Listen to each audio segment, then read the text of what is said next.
your uniqueness will become your currency. Your ability to do something that nobody else can do will become by far the most important thing you can do to the world and for the world. The only thing that AI can't do is have your genius, have your curiosity, have your fascination.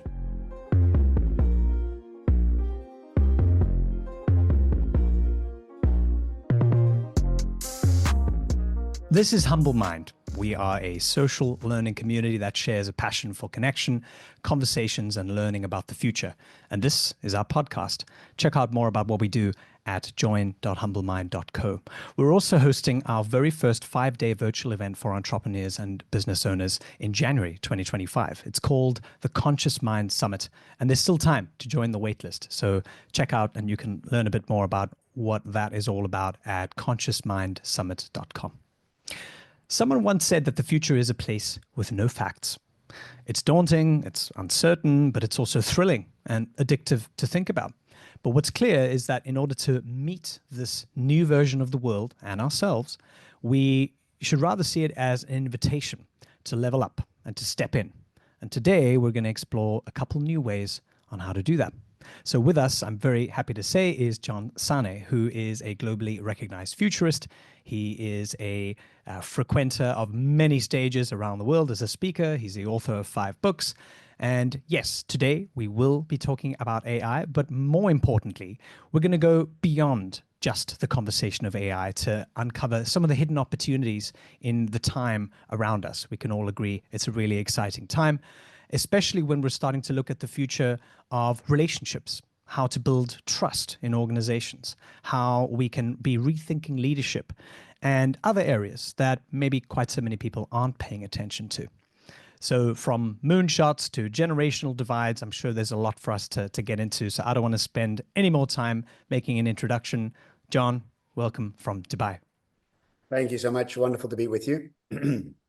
Thanks, man. Wonderful. So maybe to kind of kick us off, you focus so much of your time and your research, your books, speaking to organizations and individuals all over the world about the future. But is there a way that we can kind of balance the way we look at the future and what we learn from thinking about the future from what we can learn about the past as well? Have you found a good way to kind of think about the balance between the future and the past and kind of, seeing what is the best way to sort of learn and augment ourselves for what might be coming, for what might, many people think about is completely unpredictable and unknowable? How do you see that balance? Yeah, great question to start with. The analogy I use is the skills that we were prized for and what would see us as being successful have evolved over the sort of generations. And we have to realize that we live in a very disrupted world already.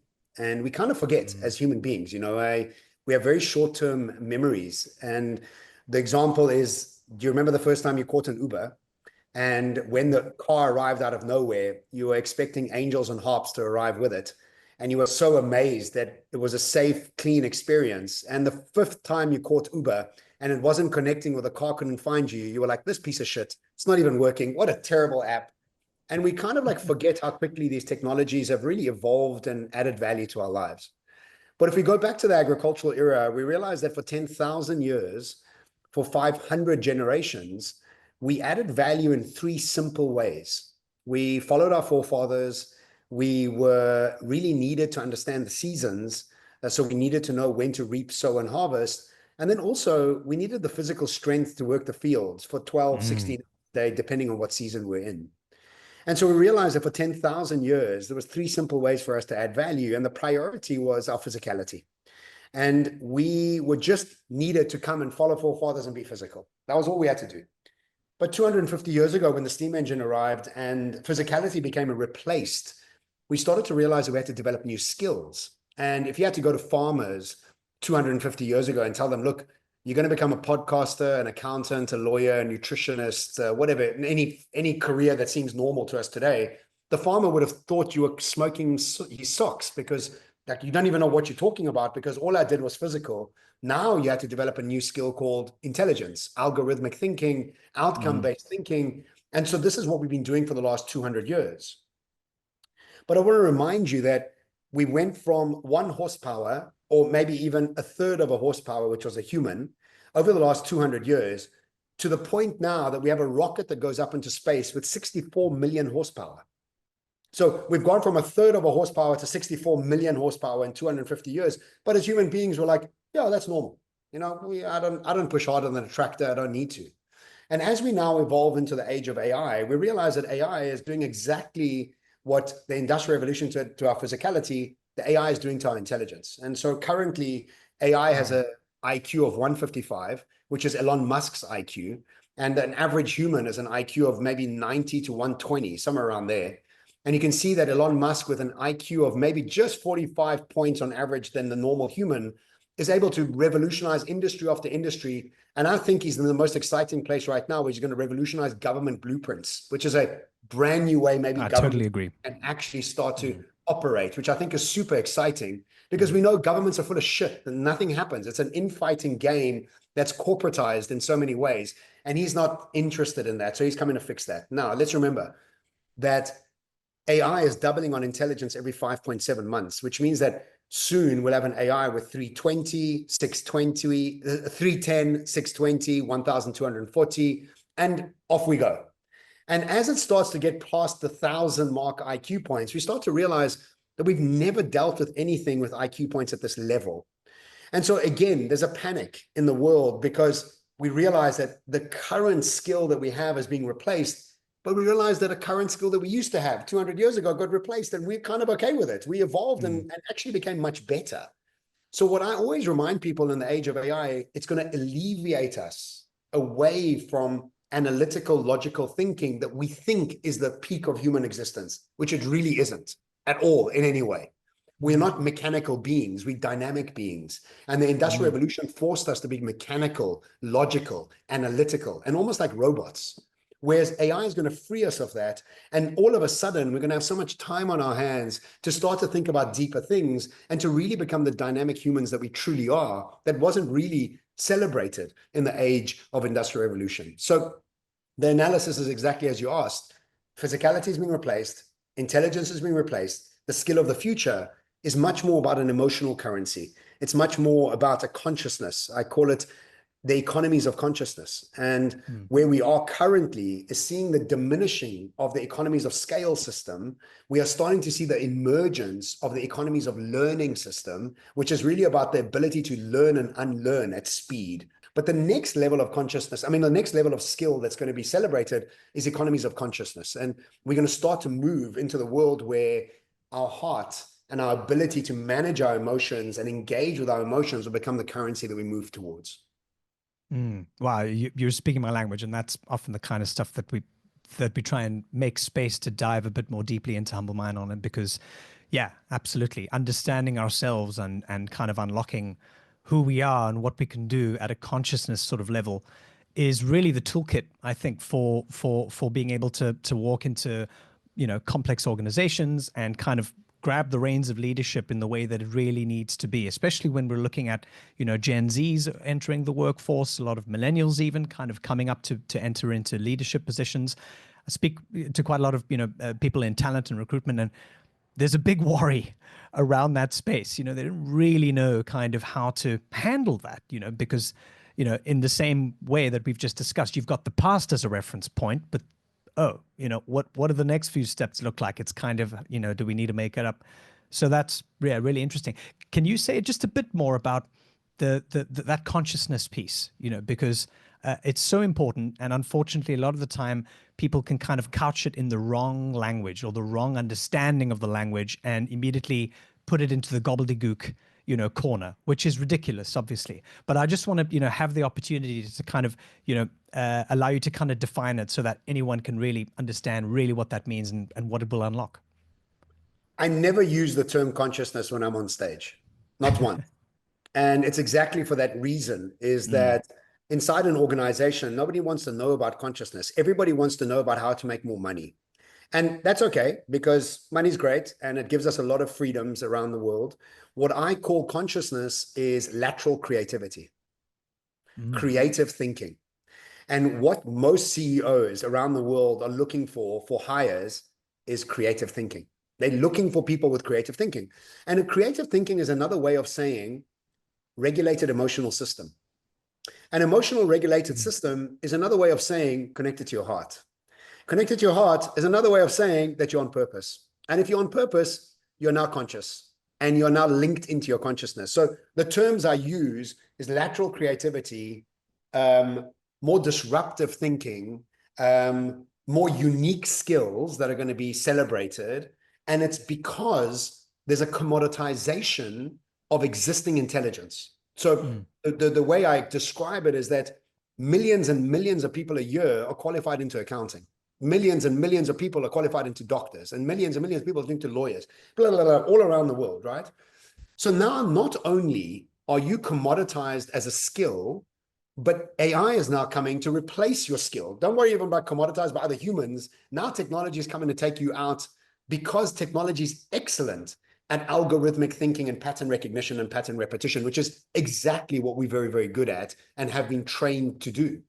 Yeah. And so the way I bring it across to organizations to make them really want to sit up and listen to it is, do you want to make more money? Yes. Okay. If you want to make more money, you have to be more unique in solving the problems of the world. You can't be homogenizing your solutions because everybody's homogenizing their solutions. So how do you find uniqueness in your ability to solve problems? Well, then you've got to ask your people different questions of how do you calm your nervous system? How do you emotionally regulate yourself to access new types of thinking, more lateral in ways of solving problems? And all of it, and I break it down into brainwaves because, again, it becomes more science-based and not gobbledygook. And I don't think it's bad for it to be science-based because our brains are still looking for an anchor point of how does this make sense? And this is obviously what Dr. Joe Dispenza does so very well. He always explains things in science terms and then goes gobbledygook because he can't just come with gobbledygook. He's got to go science first, right? So the science of it is we are addicted to a high beta brainwave, which makes us anxious and full of adrenaline, which was excellent for their world of economies of scale when the world was flat and stable. Now that the world is changing, our brainwaves have to move into an alpha brainwave. In an alpha brainwave, we're naturally more adaptable and more collaborative, naturally more creative. Guess what? Naturally more conscious, actually, more than anything else. And so the question is, you want to make more money? Yes. Calm your nervous system because you make better decisions.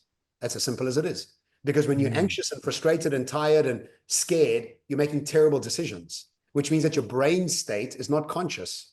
And so I've masked all of consciousness into neuroscience and lateral creativity. And that's what audiences love the talk. In fact, I've had speakers say to me, your talk's great until it goes into the neuroscience and then it becomes excellent because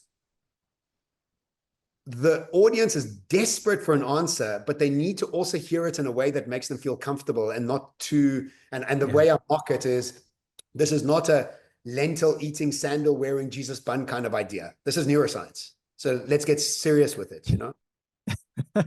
I love that. Yeah, absolutely. Tweaking the intent of the message to who it needs to be received by. Absolutely. It's so interesting, isn't it? Because really, I'm a big fan of Dr. Joe as well. I have a friend who's just gone to his summit in Mexico, actually. So I'm really, really jealous. I'm on my way. How are you?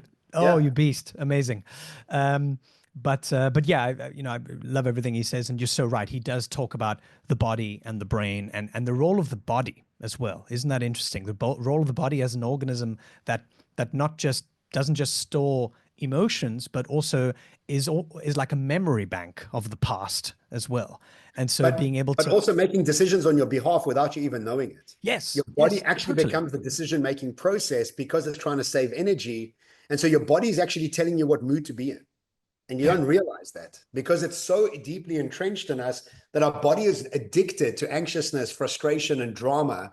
And so our body's constantly seeking that. That's why it's so important for us to do the body work. And a lot of these meditations begin with taking your mind out of your body, which is taking the kundalini out of your base chakra, your pineal gland, to release your body of the decision-making process.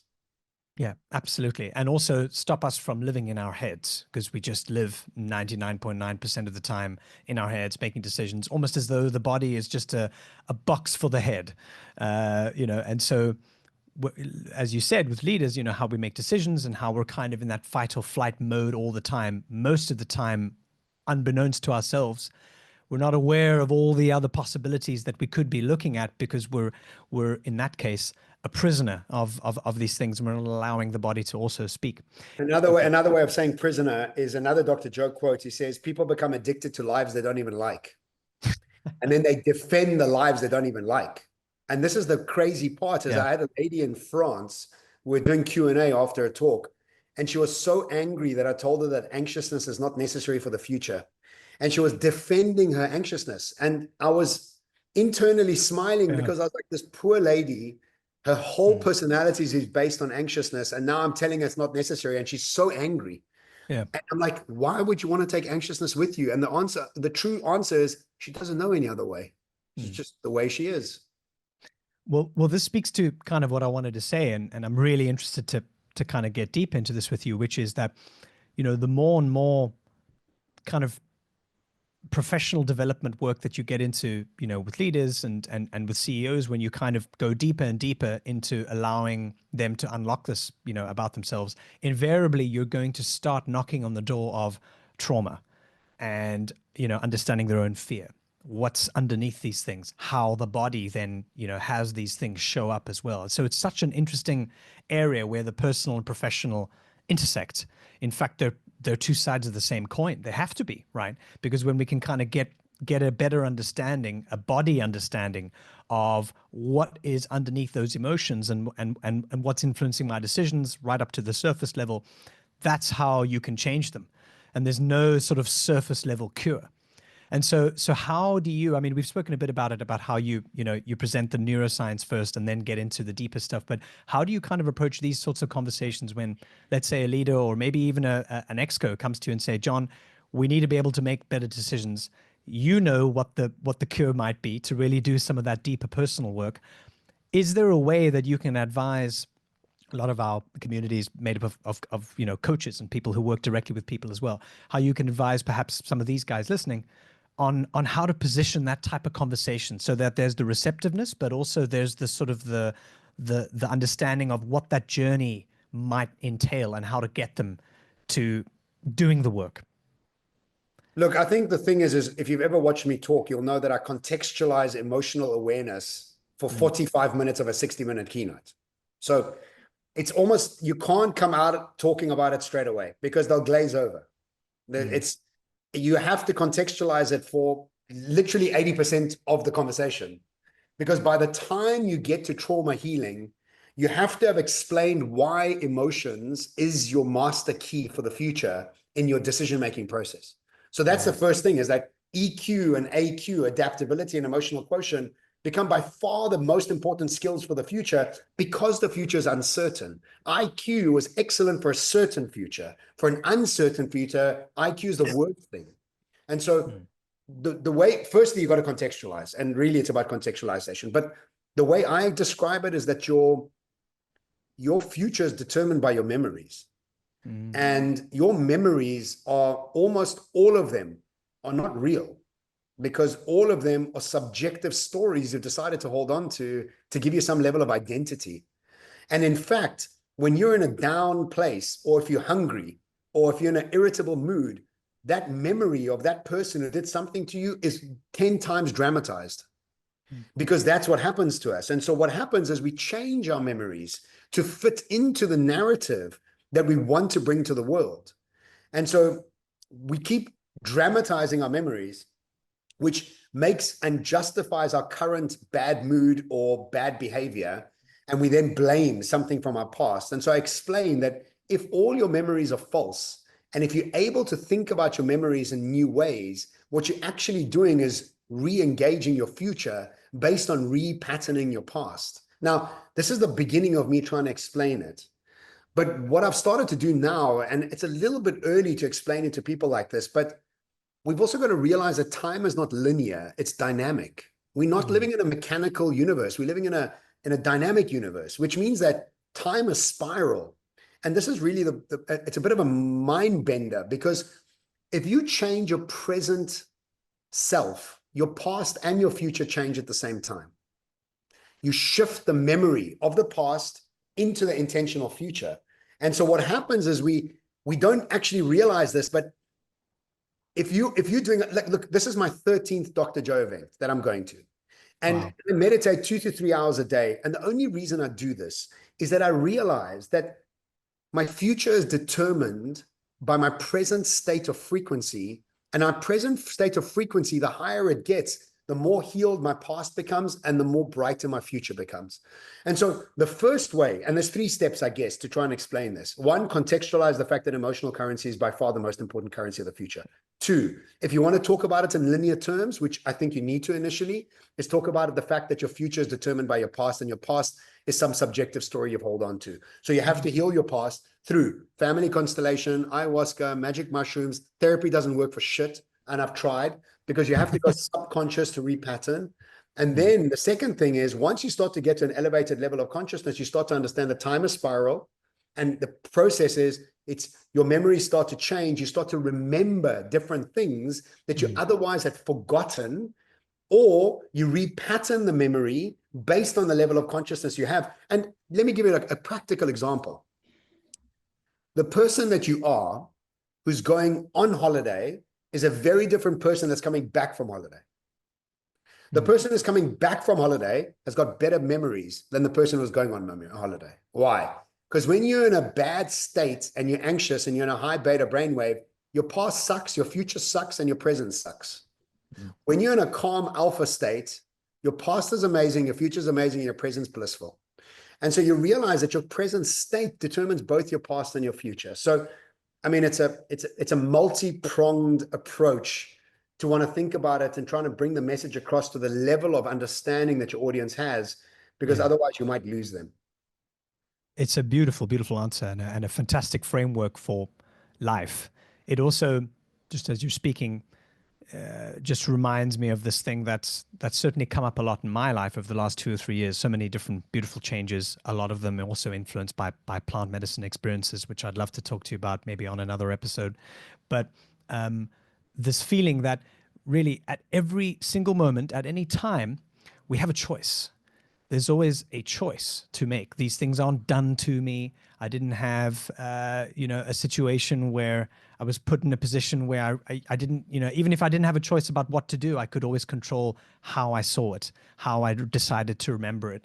And so the feeling of not being alienated from your own ability to make decisions in the moment is for me what kind of brings me back into the sense of presence, the sense of being in the moment, that I can make a choice, that I have a choice to make, and that enables me to sort of look beyond as well, which is, very empowering. Look, it is empowering, but also a trap. And I just want to say why, is that when we are so caught up in a high beta brainwave, to be so stressed, and then to have that on top of it, I should have a choice. Damn it, I don't have a, why can't I choose better? True. Why do I keep repatterning when I know the theory, but I can't do it? And that becomes a double-edged pain point, because now I have the theory, but I can't practice it. Because I keep getting pulled back into my triggers. I keep getting pulled back into my old familiar ways. And so the answer for me becomes, stop trying to think you have a choice. Do the work to change your frequency, and then you don't have to make a choice. Because Yes. what we're doing is we're trying to make a choice within a level of frequency. And so Einstein said it best. He said, the medicine of the future is the medicine of frequency. What did he mean? He meant that your way, your personality, which is made up of how you think, act, and feel, has developed a vibrance, a vibration, a frequency, a radio frequency that's clicking into 98.FM. What we're trying to do is trying to fix everything in 98.FM and like do more, push harder. All we have to do is go to 99.FM and your disease is not there. Your issues aren't there.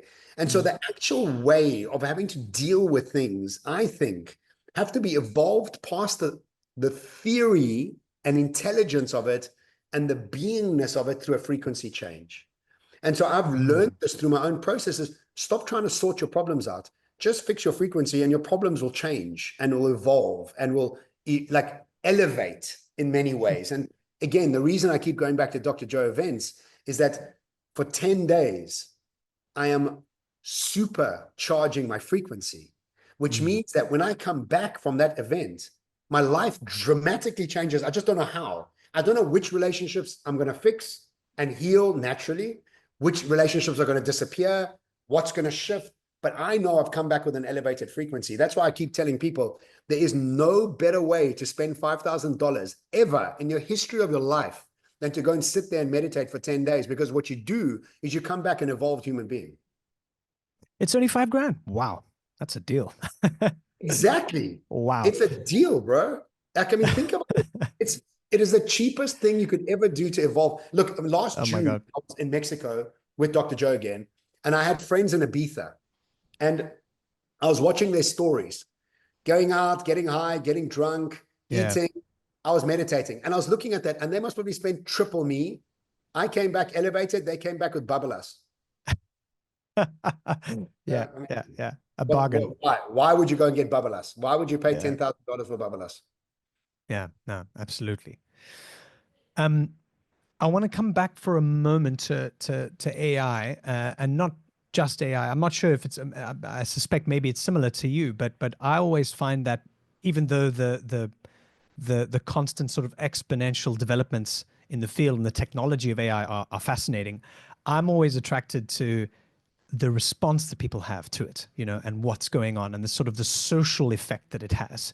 It's almost like, you know, when everyone's looking at the bride coming down the hallway, you know, at a wedding, I'm looking at the groom, you know, and looking at the response. So look, if you're gay, that's okay, bro. We accept everybody on this call. Yeah, absolutely. Humble mind. That's what it means. Okay. So when it comes to that and kind of how are you sort of seeing the social kind of impact and the social influence of how people are responding to AI? And I'll just qualify a bit more what I'm saying. Over the last few years, you've heard a lot of it anyway, but certainly I think we've seen an explosion over the last 2 years of this talk about kind of returning to human skills, about curious leadership, about creativity, decision making, the value of problem solving, all of these kind of supposedly untouchable human areas that AI is that we want the guarantee that there's going to be a big seal. AI is never going to be able to kind of, you know, harm or kind of interfere or overlap on that. And there's a lot of good literature on that. But at the same time, it's sort of pushed us into another area where now we're really paying attention to these things. You made a beautiful video, I think, a couple of weeks ago about friendship, you know, your deal friends or your real friends. I'm not sure if that was influenced by a very similar talk that I watched Simon Sinek and Trevor Noah had. It was. It was. Okay. I love that. And they were talking about friendship. And it's the age of friendship and kind of the importance of just being a good friend. That touched me, man. Oh, that me too. Touched me so deeply. I mean, my respect for Simon Sinek just like shot up. I was like, wow. Okay. Yeah, it was. So AI, should we talk about it? So yeah. And but also in the context of all these things that now we're really paying attention to, which are all these very non-AI and non-linear sort of qualities. Yeah.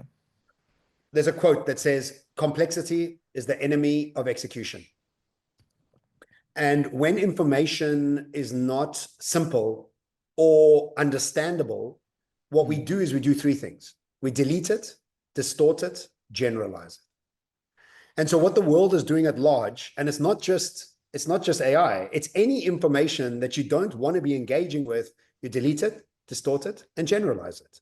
And so add on to that, a very highly stressed person addicted to a high beta brainwave is exhausted and fatigued on a continuous basis because you're revving your engine at 7,000 revs in second gear, which means you're a muppet in emotional regulation because you don't know how to emotionally regulate yourself because nobody's taught you and you haven't been bothered to figure out. Which means now what's happened is that any information that's coming at you is stressful. It's not just AI, it's anything.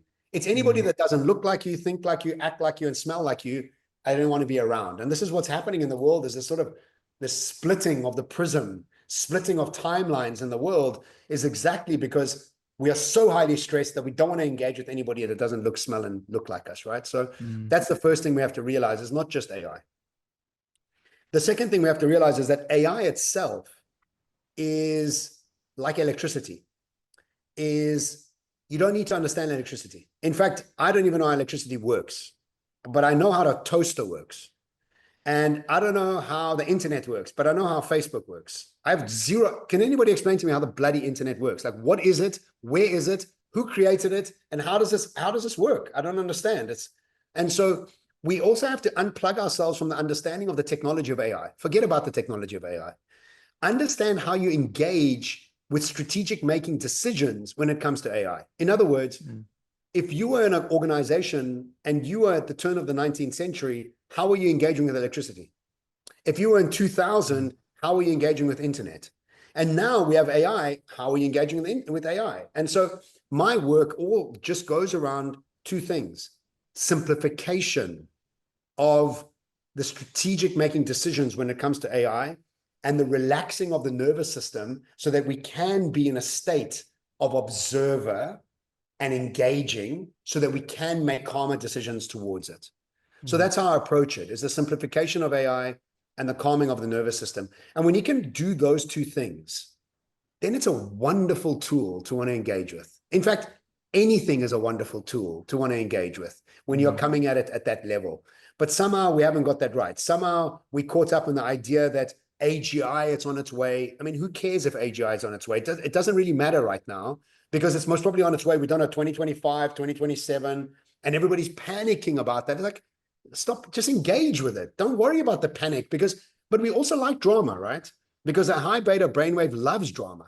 We need drama. We're addicted to drama. So we stop focusing on the simplicities of it. We go into the big ideas that it's coming to eat us.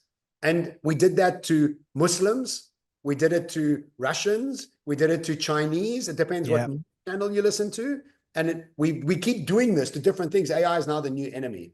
I think it's such a loss, because I think this technology is going to revolutionize us as human beings, push us into our consciousness like we've never been pushed before. And I remind my audiences, if the Industrial Revolution didn't arrive, guess what? You'd all be farmers. Why would you evolve if the tractor didn't arrive? You wouldn't. And so now that AI has arrived, it's forcing you to ask new questions of what it means to be human. What a wonderful place to be. And the people that are going to win are the ones that are going to be adaptable and optimistic and celebrating uncertainty rather than holding on to drama and looking for absolute certainty before they make any move, which is really an old programming. It's like iOS 2, you're running iOS 2 if you're looking for that. You need to evolve your iOS, you know? Yeah. Yeah. Evolving the programming, and then the situation in front of you can look completely different. Yeah. Can I just say, I think the analogy I've been using is we have to actually upgrade hardware, not software. And it's very important for us to see that analogy, because software in my world is psychology, neuroscience is hardware. And if we think about it, for the last 100 years or so, we've been upgrading our software. And what has happened is that our software is not getting us there anymore, because all of us have read Brené Brown. All of us have read Mark Manson. All of us watch James Clear. They're all excellent, but that's upgrading software. What we need to do is we need to actually change the dynamics of the hardware inside our brains. And changing the dynamics means making more space for more ideas. And the way you do that is through adaptability and practicing adaptable ways of developing behaviors in adaptable ways requires a study of neuroscience, not psychology. And if you doubt this, remember that with all the psychological help in the world is more anxious, more lonely, and on more Prozac than ever before, which means that psychology can't get us there. And if you take an iPhone 1 and try and put iOS 16 into it, what would happen? Jack shit would happen. Why? It doesn't have the capacity to hold it. And so we have to stop thinking and relying on psychology and really start to move into hardware development. And that is the practice of meditation, healing your past, and developing a more adaptable brain using psychedelics, using teacher plants, using meditation, using emotional healing processes to create more adaptability in the brain. It's profound in a way, because it also forces us to look at progress and change at the hardware level without being addicted to the silver bullet, to the pill, to the overnight cure, to the immediate, okay, now I'm fine. Now now I've got what I need, because that isn't the work. You're bypassing the real, otherwise it's just wafer thin.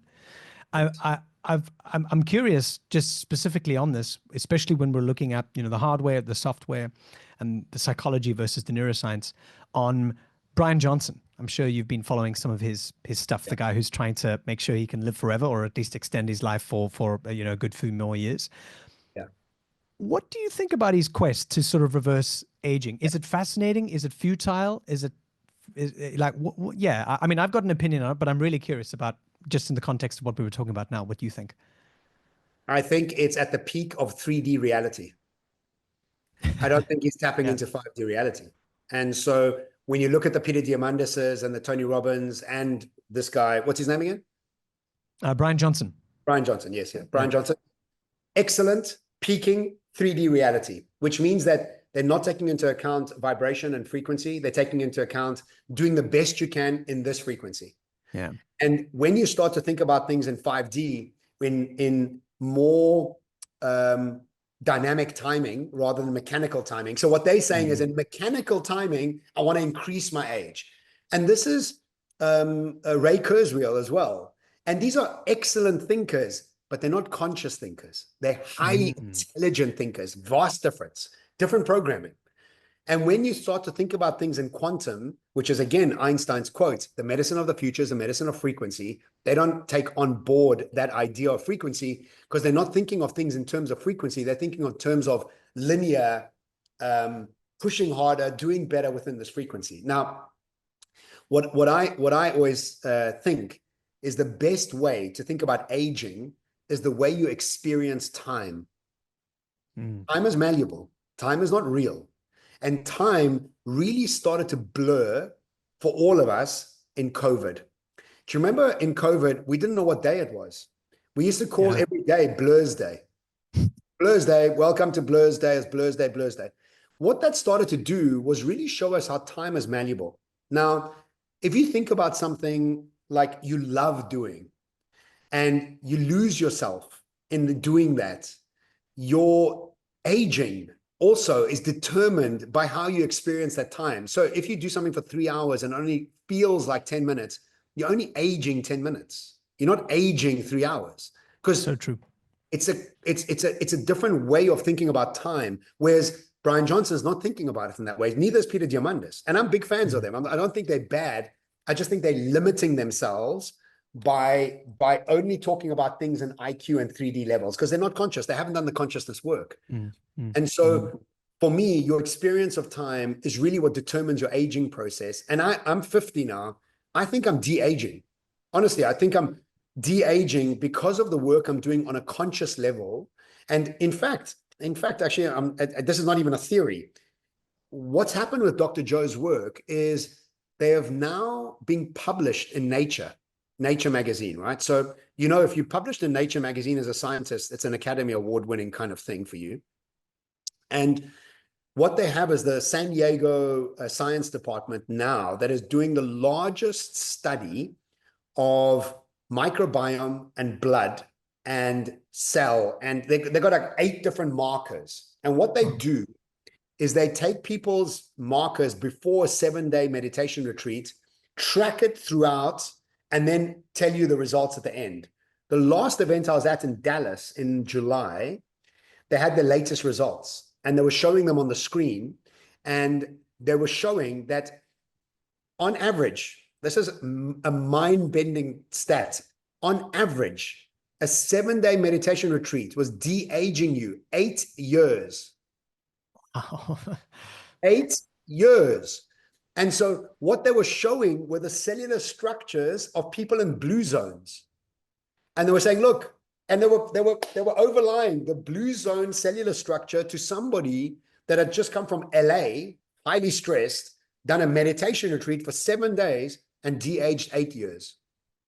And so again, this is a consciousness question and it's a consciousness process. And when you look, I went to Tony Robbins in December. I lasted 1 day. And I sat there and I was like, this is not for me anymore. In 1996, Tony Robbins was the man. In 2023, he is dated. He's like a VHS recorder because the ideas that he has were excellent when you thought about yourself pushing through consciousness, pushing, yes, you can, get through the ceiling. That's done, bro. The new idea is align yourself with the frequency, be elegant in your approach, hold, and allow it to come. The Tao Te Ching, which is a book written 2,500 years ago, has one verse, and the verse starts off with, ambition, the game of the fool. And it Mm. shows us that once we are in this new consciousness, we start to realize the rules of engagement are starting to change. And Mm. some people are picking it up and some people aren't. And we can see with Dr. Joe, now that he's bringing the science into the consciousness work, he's starting to realize, Brian Johnson can eat his mush every day. He's not de-aging 8 years in 7 days. Doesn't matter what he Yeah. does. Doesn't matter Mm. what he eats. Mm. Mm. No amount of red light is going to do that for you. Well, there's always going to be a ceiling on that. Yeah. I mean, it's music to my ears, what you're saying, because, yeah, it's certainly the kind of thing that I subscribe to and understand. And also then speaks to so much about this concept of unlearning, how much we've got to let go of and not, the pushing and all that, the hustle culture, 10, 15 years ago, that certainly had its heyday. All the Gary Vaynerchuk kind of videos of him telling us that we need to be working and eating ramen for years and years on end. Blueberries. And that blueberry, rather, yeah, exactly, while buying his swag. Yeah. But at the same time, like, that has its place. That's fine. That can have a space on some spectrum. But it's about kind of this concept of allowing and also surrendering, which is so, yeah, and surrender is hard. Two things. Yeah. I shared a stage with Jay Chetty last year, Oh yeah. and he was the main show. I was his fluffer, and that's okay. But he was so shit. He was so boring. And what I was sitting in the audience, what I realized is that he's not shit. He's just not for me. Mm, mm, It's just, that's all it is. It's just not for me. And so he's not bad. And that level of bridging consciousness is necessary in the world. It's so necessary because you have to go from 0 to 1, 0 to 3. Maybe I'm at 5. And so when I look at that, and you look at a Brian Johnson, you look at a Jay Chetty, and you look at a Tony Robbins, so necessary for that level of consciousness. So I also have to say, like, it's they're not bad. They're just at that level. yeah. Now, when it comes to unlearning and to get rid of the hustle culture, we don't have to. All we have to do is move into alpha brainwave, and all of that changes. Like, realize that when you change your hardware, your whole perspective starts to change. Mm. And so it's really about engaging with consciousness, frequency, and into an alpha brain state. And your past changes, your hustle culture disappears, your expectations change, your ability to allow and feel relief changes, your whole emotional regulation changes based on your brain state. Are there, I mean, for someone who might be listening to this, who might literally be exposed to this for the very first time, are there kind of one or two quick or easy sort of tools? Maybe it's breath work, maybe it's starting the day with meditation or run. One or two things that you can easily sort of advocate for them to start, maybe not just their own exploration into understanding the impact of brain waves, but what are some of these things that they can start to do to start shifting them today? Very first thing is realize that your personality is determined by your level of brain state. And if you continuously think that you need to be anxious and stressed, you don't. And so that the awareness of that is the beginning of the end of it. And so the first thing is become aware of that disparity that is not a necessary disparity. So that's the first thing. The second thing, and look, Dr. Joe does this as well. He says in his lectures, he's like, I'm often late for my meetings. And let me tell you why I'm late. It's because I'm off center. So I've got to go into a meditation. And I can't go into the next meeting unless I'm heart centered. I can't. I'm not going to go because I'm not going to make good decisions. And so I apologize for being late, but I needed to go center myself. And so the second thing is, once you become aware of the fact that there's a disparity between your true self and your anxious self, and your anxious self is not your predetermined personality, is how do you center yourself? And the best way to center yourself is breathwork and meditation, in my experience. And so, do I meditate a few times a day? Yes, depending on where I am in my states. I meditated this morning at 90 minutes. I'll meditate again this afternoon. I'm actually going on a date tonight. Guess what I'm doing on the date? Meditating. Amazing. And weird, because you want to be aligned. Like, you want to come into an alignment, and you start to realize that the ultimate luxury is that alignment. And so when you start the practice, is awareness and heart-centeredness, meditation and breathwork, and you can never do enough of it, really, to be honest. If you're not aware of the fact that anxiousness is not your base personality, then you've lost before you've started, because you think that's normal, and it's not. I want to just quickly talk about moonshots. You wrote a book called Moonshot, so you should know all about that. And I was listening to a podcast the other day, hosted by Simon Sinek, our friend, and there was a wonderful definition of moonshots by the Google X Lab, and they talk about tackling massive, impossible, intractable problems with totally far-fetched sci-fi solutions. So it's just this wonderful, world-stretching kind of awesome concept. What moonshots are being worked on right now that have your attention, that have your imagination? Is there anything that you're kind of really amped about? It doesn't only have to be technology based. We've talked about a couple of personal moonshots, if you like, as well. But are there any kind of real sort of fringe emerging sort of projects happening in the world right now that have your interest? Engaging with interdimensional beings. Say That's more. by far the most interesting thing that's happening right now, is that the veil, the frequency of us being able to engage with these interdimensional beings is getting higher and more available. And I have engaged with twice I've engaged with interdimensional beings that live in different frequencies. And Dr. Joe Dispenza in 2019 made a video, and it's still on YouTube, you can go watch it, where he describes the fact that over the last 4 years, since 2015, these beings have been coming into the meditation halls, healing people. And he said it was incredibly weird when it first started happening, and he didn't say anything. And then other people started to engage with him. So if you YouTube Blue Beings, Dr. Joe meditations, go watch these grannies. I mean, grannies, like these people aren't into this sort of world, talking about, oh, I can't believe it. And then this being stood in front of me and then told me about my life. So for me, the most cutting edge thing right now that I think is moonshotting is not anything physical. It's about starting to engage with beings from other planets in other dimensions for us to start to download new types of wisdom. And I have no doubt that over the next 2 years, maximum 3 years, we will have full contact. Because if you watch what's going on with all the releases of videos and people telling us that this is now real, they've been engaging them, they've been watching them, they've been watching us. This becomes the most exciting thing that I could ever imagine for us to do, is to engage with somebody from another planet. I mean, it's like, it's mind-bending and mind. And when you say that, I mean, so much of it is in the vocabulary, right? Like, is it a being? Is it rather sort of a sense of a presence or energy, being interacted with? What word would you kind of best describe, even though words probably fail? But There's how would you? there's multiple types of beings. They're not all, it's multiple types. So there's an infinity number of realities that we can engage with and frequencies. So some of them are sensible, some of them are physical, it's all different types. But I think what's most important for us is to become open to it, to start engaging with it, to look at the excitement around it. The evolution of human beings is really by far the most exciting thing that we could be doing now. So when we think moonshots, Elon Musk is doing great. The governments of the world are going to change. Bitcoin is coming on board. We're going to have a more balanced, more fair society. I wrote a book called Future Next about the fairness of society that needs to start becoming a thing, because society is not built fairly. It's built for the few that have, and then many people around the world are not having a good time. And so we have to create a more fair society. And I think technology is going to help us do that. But for me, the most exciting thing is, I mean, think about this, and it might sound a bit weird, but think about engaging with a being that's not from here, dude. Like, imagine having a conversation with, it's pretty insane. Yeah. For me, that's the biggest moonshot and the biggest excitement for me to want to engage with.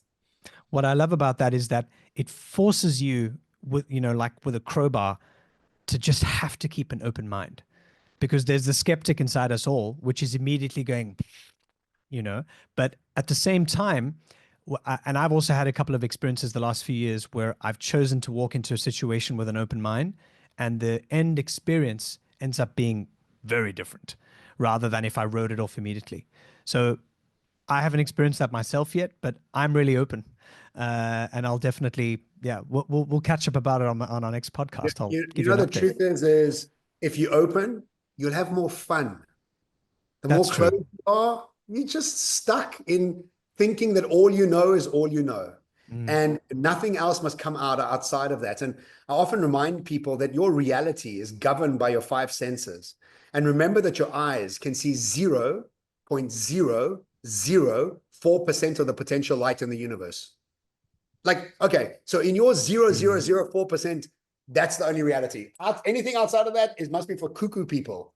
And your hearing can also only hear 0.004% of all the sound waves. So we realize that our senses are very, very simplistic ways for us to engage with reality. And so if you're governing your sense of what's out there potentially based on your 5 senses, you're a Muppet. You're a Muppet. I have no time to even engage because think about how ridiculously ignorant you are in your decision-making process around that. Love it. Love it. Ross, you had a question. Yeah, I don't know if it's so much a question, but a comment, just to go back to like the beginning of John's talk about, how society has evolved. And as a parent, we're all like trying to be prepared for what's coming and preparedness. And it was interesting about, I think society is almost going to do almost a full circle about, you were talking about, horsepower and working in the fields. And what I mean by this is the impact of AI is not going to be equal, because, AI is going to change a lot of professions, but it's not going to unblock my toilet or service the bottom bracket of my mountain bike anytime soon. So, the impact on artisanal professions is going to be quite disparate compared to, these intellectual professions. So, as a parent, and like the thought came to me because I live in Europe, and actually finding a plumber is really hard. Finding a school for coding for my kid, like easy. Everyone's doing it. Like, oh, we're all going to write code now. But I'm like, no. But I want my pedal stroke and my bottom bracket, my mountain bike to be smooth. I want to be able to flush my toilet. I need a human to do that, right? So it just started this whole reflection of how do I prepare my kids for this new age? Do I send them to write code, or do I teach them how to unblock a toilet? So first things, I think, remember, there's a great quote from Einstein. It says, you cannot solve a problem from the same awareness that created it. And your comments about AI not being able to do those tasks are based on your your current level of awareness of what the potential is. You're not taking into account 300 and 600 IQ points of what AI is going to solve, bring about. We just have no idea. So I think also those predictions are a little bit dangerous for me because we don't know, we don't know what's going to come out of it, right?